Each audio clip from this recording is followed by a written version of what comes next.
LA Rams at New York Jets. Jets are 3-point underdogs. On Sunday night, we discussed liking the Jets. I'm very surprised that the money has come steaming in on the Rams. This is a pros Joe split with tickets on the Jets, money on the Rams. This move, it's not at 3 at Bet365, but it is at 3.5. I mean, it's at 3 at Bet365, but it's at 3.5 at a lot of other books. Are you surprised at the move?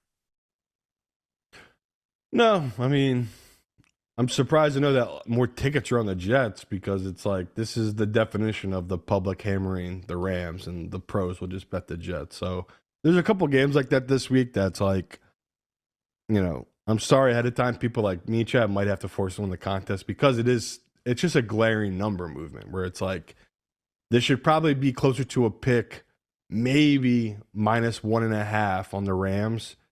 And we're just getting a ton of value here just because, this Rams team they've had some big wins in prime time spot in games where it's like, last week people are just going to chuck it up to the weather, right? Stafford threw 3 interceptions that were dropped. Like, there's no beating around that. Like, he had a bad game. They stole one. Now the public's rewarding them. Like, it's just a very bizarre scenario. On the flip side, as much as I want to shit on the Jets coaching staff for that end of the game, overall, Rodgers has looked better as he's gotten more comfortable with the weapons on the team. Like, that was totally a game where, if Devontae Adams wasn't on that team, there's no way they cover that number. Like, Devontae Adams literally took over that game just because of him and the Rodgers connection. So that's a way that they can easily attack this Rams secondary. We've seen this Rams secondary is just young, inexperienced. Now they're going up against a veteran like Devontae. Even if Devontae Adams obviously doesn't have the game he had last week, that's going to open up everything else in the offense as well. Like, we've already talked about that. So, yeah, I hate it because I wanted to avoid this Jets team. But now, like you just said, now that it's up to 3.5, you can't avoid it. There's too much value there. That's such a good number. You have to take the Jets.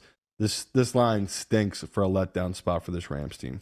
After going 35 games without throwing for 300 yards, Aaron Rodgers went over that against Miami and finished with 289 versus the Jags. He has looked mobile. He's been evading the rush. He's been accurate on the run. He's been connecting with receivers downfield. I already made a note. We've got a Rams pass defense that is bottom third of the league. Right. Rush D and overall yards per play that is bottom 5, not bottom 5th of the league, literally bottom 5 in the league. They're missing some key players. I feel like we're going to be in the foxhole. Like, I don't I don't understand sort of the money coming in on the Rams here, because it is like they've won sexy against the best team in the NFL in the Bills, and they won ugly against their biggest rival in a must-win spot. So I don't know what guys are betting here. Are they betting the Stafford McVay versus Rodgers Ulbrich matchup? That's the only thing I can think of, is that they like the coaching quarterback mismatch more than they like the number.